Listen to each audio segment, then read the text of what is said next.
Das Butterbrot von Coco Eberhardt. Gelesen von Olli Ott. Um Feinde zu bekommen, ist es nicht nötig, den Krieg zu erklären. Es reicht, wenn man einfach sagt, was man denkt. Martin Luther King.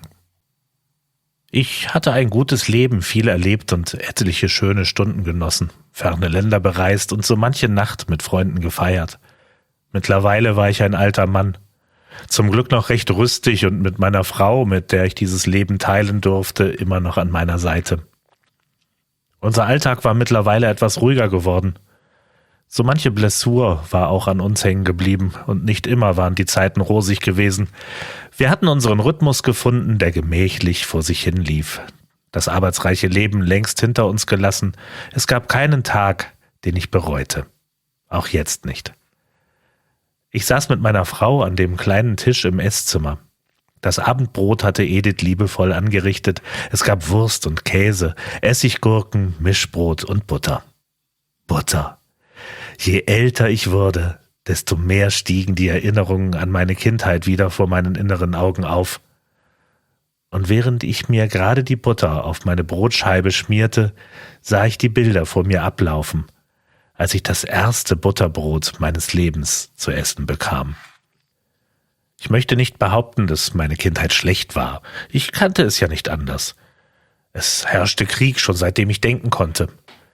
Der regelmäßige Aufenthalt im Luftschutzkeller gehörte zum Alltag wie der Schulbesuch.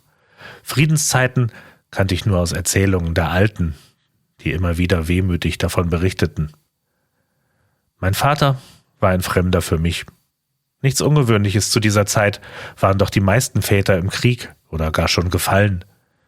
Meine Mutter war Näherin und konnte wenigstens so meine 2 älteren Schwestern und mich halbwegs über Wasser halten, was allerdings trotzdem bedeutete, dass wir an manchem Abend hungrig zu Bett gehen mussten. Butter war zu dieser Zeit eine Delikatesse, die sich nicht jeder leisten konnte. Streng rationiert. Man war damals ja schon glücklich um Trockenbrot und etwas Wasser. Alle waren froh, als der Krieg endlich zu Ende war. Doch waren die Friedenszeiten keinesfalls besser. Hunger und Armut waren immer noch allgegenwärtig. Viele Häuser zerstört. Überall Elend.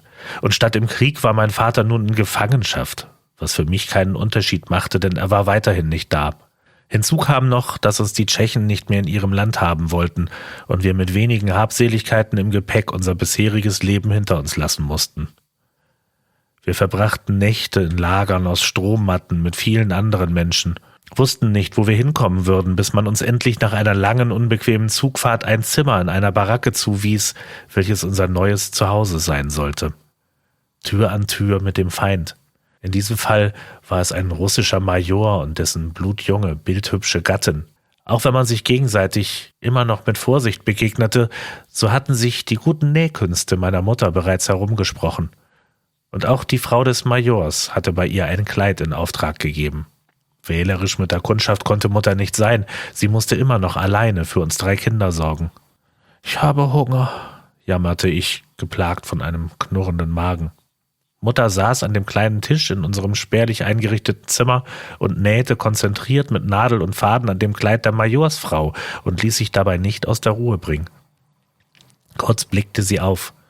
»Warte noch einen Augenblick, mein Junge.« In der Hoffnung auf etwas zu essen blieb ich ruhig und schaute ihr zu, wie sie die Fäden akkurat vernähte und mit einer Schere abschnitt. Sie hielt sich das Kleid an den Körper. »Und?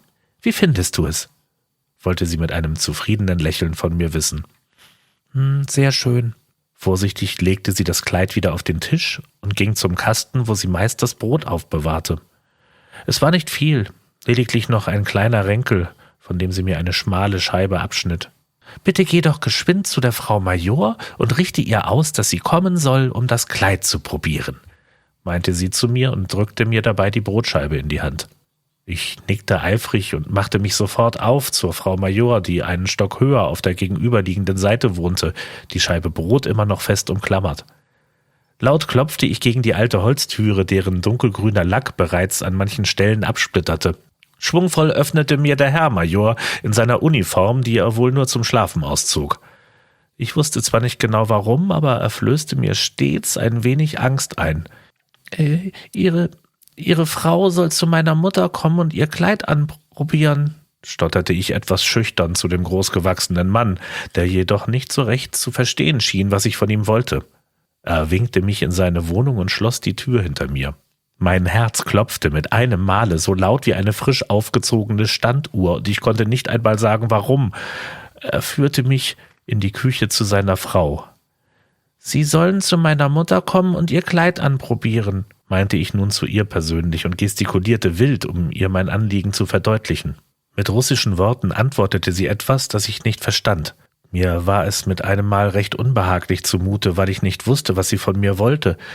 Sie versuchte, zu meinem Brot zu greifen, das ich immer noch fest umklammert hatte und in einem Reflex von ihr wegzog. Ich hatte Hunger, großen Hunger, und niemand hatte das Recht, mir mein Brot wegzunehmen. Energisch redete sie weiter auf mich ein und deutete immer wieder auf die Scheibe Brot in meiner Hand. Da ich mich jedoch weigerte, es ihr zu geben, verließ ihr Mann schließlich kurz das Zimmer. Als er wenig später zurückkehrte, trat er mit festem Schritt vor mich hin und hielt mir seine Pistole an die Schläfe. Ich musste schlucken und gab dem russischen Major, wenn auch nicht freiwillig, meine Scheibe Brot, der sie an seine Frau weiterreichte. Weinen konnte ich in diesem Moment nicht mehr, und auch an meinen Hunger konnte ich nicht mehr denken, so sehr hatte mich die Angst gelähmt. Sekunden wurden auf einmal zur Unendlichkeit. Ich schloss meine Augen fest und wartete darauf, dass der Major endlich abdrückte, obwohl ich immer noch nicht wusste, was ich falsch gemacht hatte.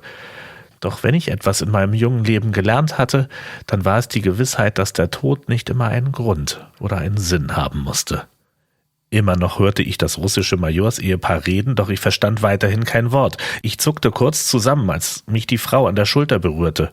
Was wollte sie denn noch von mir? Zaghaft blinzelte ich, traute mich nicht richtig zu schauen. Langsam erkannte ich, dass sie mir etwas vor die Nase hielt. Immer weiter versuchte ich, meine Augen zu öffnen und erkannte schließlich meine Scheibe Brot wieder. Doch sie war nun mit einer fingerdicken Schicht Butter bestrichen. Die Pistole war von meinem Kopf verschwunden. Mit einem Lächeln gestikulierte mir die Majorsfrau, das Brot zurückzunehmen. »Iss«, sagte der Major mit leichtem Akzent und freundlicher Miene, während ich artig in das Brot biss und zum ersten Mal den cremig-sahnigen Geschmack der schmelzenden Butter auf meiner Zunge spürte.